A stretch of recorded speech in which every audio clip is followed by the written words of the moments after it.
ये दोनों काम आप खुद ही करते हो। प्लानिंग डूइंग हमेशा आप शुरू में खुद ही करते हो, खुद ही प्लान करते हो, खुद ही काम करते हो। इसके बाद सेकंड स्टेज को ले लेते हैं, जो कि तीसरा पॉइंट है एनेबलिंग।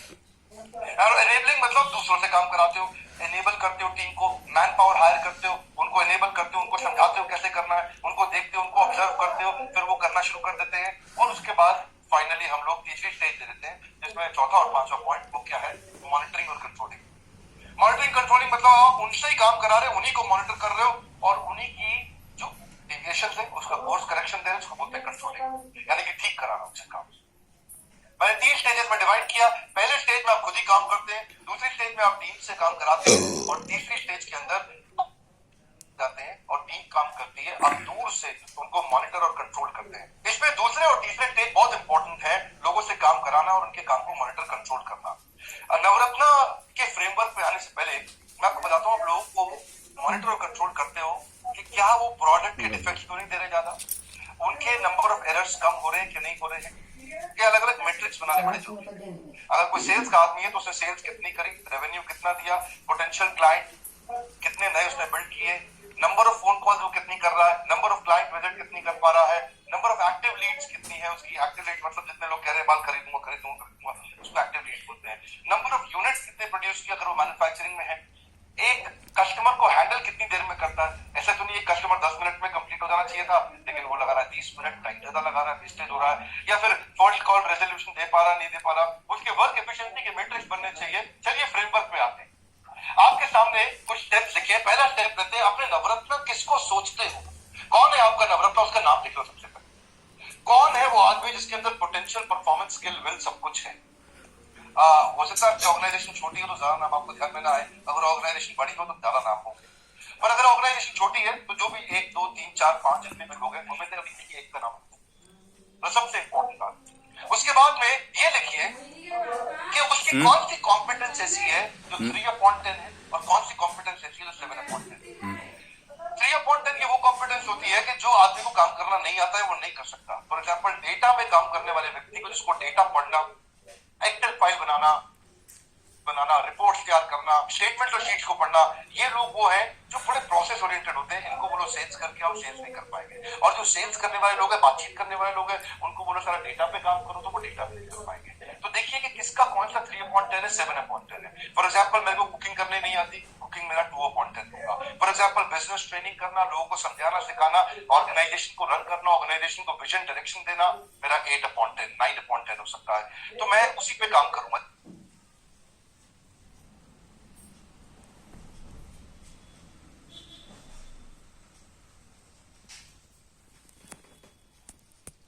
जितिन सर, लिख लिया। अब आपको समझ आ गया कि मुझे इसकी इस कॉम्पिटेंस से काम कराना, इसकी क्या ताकत है, उसको उसी काम पे डालो।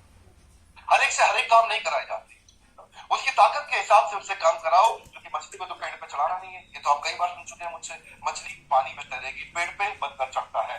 तो मछली की कॉम्पिटेंस है पानी में, बंदर की कॉम्पिटेंस है पेड़ पे, उसको उसी के कॉम्पिटेंस पे काम चलाएंगे। बंदर के लिए पेड़ 7/10 है, पानी 3/10 है। मछली के लिए पानी 7/10 है, पेड़ 3/10 है, या 3 भी नहीं होगा पेड़, उसके लिए पेड़ 0/10 है। अगला पॉइंट पे आते हैं। उसकी ताकत आपको समझ में आ गई। अब ऐसा करिए, अब उसके साथ में रैप एनालिसिस, उसका नाइस और रैप एनालिसिस जरूरी है। तो ये मेरा अगला पॉइंट, रैप एनालिसिस, यानी कि रिक्रिएशन, एस्पिरेशन, प्रोफिशिएंसी, प्रॉब्लम।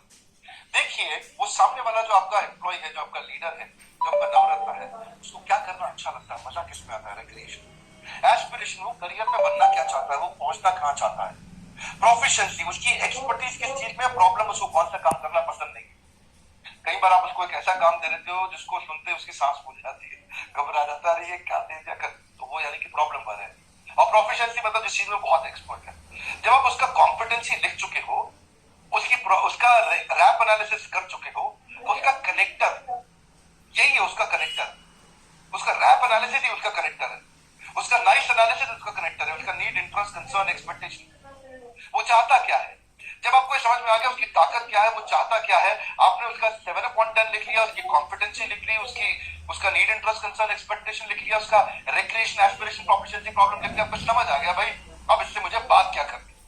तो 2 लाइन की छोटी सी एक स्क्रिप्ट बना लो, एक 5 लाइन की एक स्क्रिप्ट बना लो कि उससे किस एरिया पे बात करोगे, उसकी ताकत की बात कैसे करोगे, जानते हैं सैंपल स्क्रिप्ट में क्या होता है? सैंपल स्क्रिप्ट के अंदर आपके पास उसकी कोई ना कोई पुरानी अच्छी उसने अभी तक क्या अच्छा किया वो लिख लीजिए, उसकी क्या ताकत है वो लिख लीजिए। जब आपके सामने वो लिखा रहेगा ना और आप बताओगे, आपको याद है सर पिछले साल आपने सबसे डिफिकल्ट काम को आपने जो दूसरे 1 महीने में कर रहे थे आपने 5 दिन में कर दिया, वो बड़ा खुश होगा। सर को अभी तक याद है, सर को अभी तक याद है। ये स्टेप 4 नहीं होगा, अचानक नहीं होगा, इसकी स्क्रिप्ट बनानी पड़ेगी। अगर आप अपने लीडर से बात करने जा रहे हो तो पहले अपने आप को प्रिपेयर करो, क्योंकि बहुत इंपॉर्टेंट कस्टमर है वो लीडर आपका। याद करो उसने पिछले 1 साल में, 2 साल में, 3 साल में, 5 साल में क्या क्या जबरदस्त काम किए आपके लिए, उन सबको लिखो। उसके बाद जाके उसकी ताकत के हिसाब से सैंपल स्क्रिप्ट के बाद उसके साथ को क्रिएट करो उसका रोल स्टेटमेंट, गोल स्टेटमेंट, यानी कि रीडिजाइन कर दो कि अब उसका क्या रोल रहने वाला है और उसका क्या गोल रहने वाला है। आप उसको चेंज करने जा रहे हैं। याद रखिए आप उसकी कॉम्पिटेंसी के हिसाब से काम करा रहे हैं, क्योंकि मछली को अगर आपने पानी में तैराना शुरू कर दिया तो मछली की स्पीड बढ़ जाएगी, पानी से बाहर लाते उसकी स्पीड घट जाती। वही एम्प्लॉय आपका 3 गुना 4 गुना ज्यादा काम करके दिखाएगा जब आप उसकी ताकत का काम उससे कराओ। मैंने कई दफा देखा ये गलती करके, और अपनी ऑर्गेनाइजेशन में भी देखा। आज सैकड़ों लोग हमारी टीम में काम करते हैं, पूरी पूरी बिल्डिंग्स भरी हुई है आज हमारे ऑफिस की, साउथ दिल्ली में हमारा ऑफिस है, और हम हमेशा देखते हैं कि जिस आदमी की जो ताकत है उस पर काम कराएं, उसका रोल और गोल बनाए, उसकी स्पीड बढ़ती है, यानी कि तनख्वाह आपने उतनी दी, काम 4 गुना करा दिया। मेरी बात समझिएगा, तनख्वाह उतनी गई और उसी से आपने 4 गुना ज्यादा काम करा लिया, 400% ग्रोथ हो गया। लेकिन इसके रोल और गोल में एक मैट्रिक्स जरूर बना दीजिए। मैट्रिक्स का मतलब है इसको मेजर कैसे करेंगे। तो फाइनल पॉइंट मैट्रिक्स और उसका टाइम और डेट लिख लीजिए, किस दिन आप उससे मीटिंग करने वाले हैं रोल गोल के बाद। जैसे मैंने आपको बताया कि वर्क एफिशिएंसी के मैट्रिक्स, पीछे मैंने आपको कई सारे वीडियो की शुरुआत में बताए थे कि potential client, sales lead, active lead, कितना जल्दी क्लोजर किया, ये सब पहले बताए थे। मान लो वो एचआर का एम्प्लॉय है और एचआर हेड है आपका, आप उसको बोलो कि वो आपका रेवेन्यू पर एम्प्लॉय निकाल के दे, फॉर्मूला बनाइए उसके साथ, या फिर उसका कॉस्ट पर हायर निकाल के दे कि आप एक आदमी हायर करके लाते हो उसकी कॉस्ट क्या आती है, कि टोटल रिक्रूटमेंट जो करी गई है उसको डिवाइड कर ले total number of new hire से, आपको सामने आ जाएगा फॉर्मूला। या फिर अगर कोई बड़ा लीडर है तो उससे आप प्रॉफिट पर एम्प्लॉय में निकलवा सकते हो कि टोटल बिजनेस प्रॉफिट कितना है, नंबर ऑफ एम्प्लॉय से डिवाइड कर लो, यानी कि एक एम्प्लॉय से मुझे ऑन एन एवरेज इतना प्रॉफिट मिल रहा है। टाइम शीट भी निकलवा सकते हो कि भाई टोटल नंबर ऑफ आवर्स कितने थे और टोटल नंबर ऑफ काम कितना किया गया। जैसे मान लो 9 घंटे थे, काम किया कितना गया, जैसे 4.5 घंटा, तो 50% उसका एक्चुअली वर्क एफिशिएंसी आ रही है, काम की एफिशिएंसी आ रही है। हर चीज के लिए फॉर्मूला बनाए जा सकते हैं, हर प्रोडक्टिविटी हर डिपार्टमेंट में बनाई जा सकती है फॉर्मूला के माध्यम से। मैं आपको उसके लिए अलग वीडियो देते रहूंगा। मेरे सारे वीडियोस को आप ध्यान से देखिए। ये जो फ्रेमवर्क हमने आपको दिया है, फ्रेमवर्क से चीजें जब सामने पेपर पे आती है तो वो एग्जीक्यूट करना आसान हो जाता है, जबकि वो दिमाग में रहती है एग्जीक्यूट करना मुश्किल रहता है। प्रॉब्लम सॉल्विंग कोर्सेज हमने कई लॉन्च किए हैं।